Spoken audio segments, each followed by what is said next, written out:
Thank you all for coming. I know it's going to be a good night.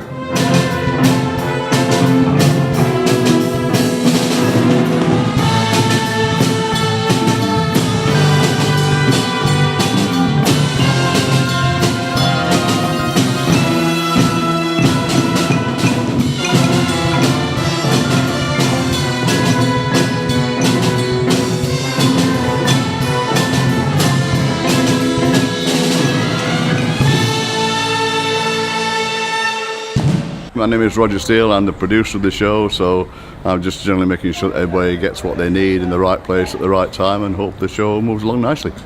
When Concord Youth Music stepped out of the marching band arena, we decided to run ourselves an annual musical theatre event that attracted nice wide audiences and gave us and our members a lot of new challenges, a lot of new opportunities to try different instruments, etc. The finishing touch to a garden is the laying of decorative gravels and chippings to the paths and walkways. Just before the gravel was laid, we added little areas of interest to break up the lines of the path, selecting small boulders, cobbles and pebbles, and placing them at key points. These help to draw the eye and complement the planting. We used a garden trowel to carefully place the path gravel around the feature stones, and then filled the path area either directly from the Meadowview bag, or if supplied in a bulk bag, by using a wheelbarrow or bucket. The gravel can be levelled out by using a garden rake, the back of the rake to move the gravel around, and the normal side to create the finish.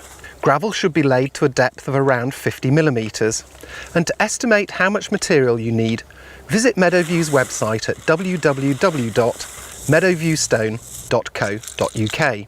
The rill was completed by adding slate mulch to give it a natural watercourse appearance. We selected a range of bright, decorative gravels, including flamingo, a product unique to Meadowview, and contrasting colours like the bright Arctic white chippings that work so well against the dark sleepers of the path. When laid, the paths can be tamped down with the head of a rake, and the finishing touch is to wash off the gravel with a garden hose.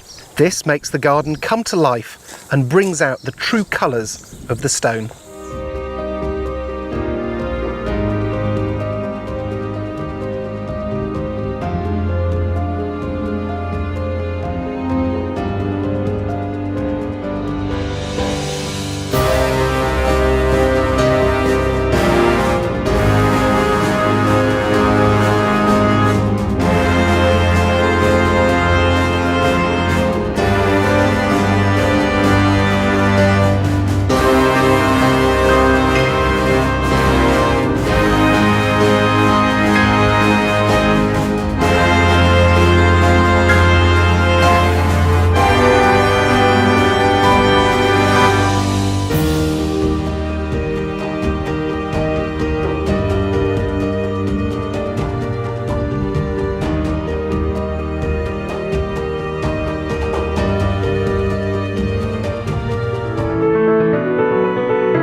Hello, I'm Matt, and this Loxley Quality Time tutorial is to help you with this painting, Tranquility, from the Cantiso collection. Just using the tip of the brush and it disappears into the vegetation there.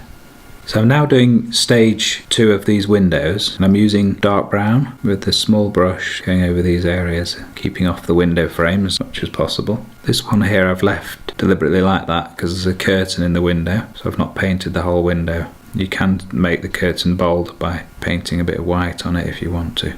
Your colour guide also shows you the direction and height of the sun in the picture because it determines the angle and length of the shadows. As you can see here, when the sun is high, the shadows are short.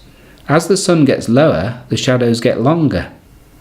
And when the sun is on the left of the picture, the shadows will point to the right and vice versa. To make the edge of the pond look as natural as possible, we've graded the boulders out into cobbles, and then from cobbles into pebbles, and then pebbles finally into the material that we've used, the apricot 10 to 20 millimeters on the pathway. The sizes that we've run with are 8 to 14 millimeter pebbles, then a 20 to 30 millimeter pebble, and then finally 40 to 90 millimeter cobbles, and then moving up to these much larger stones that create a key element around the edge of the pond.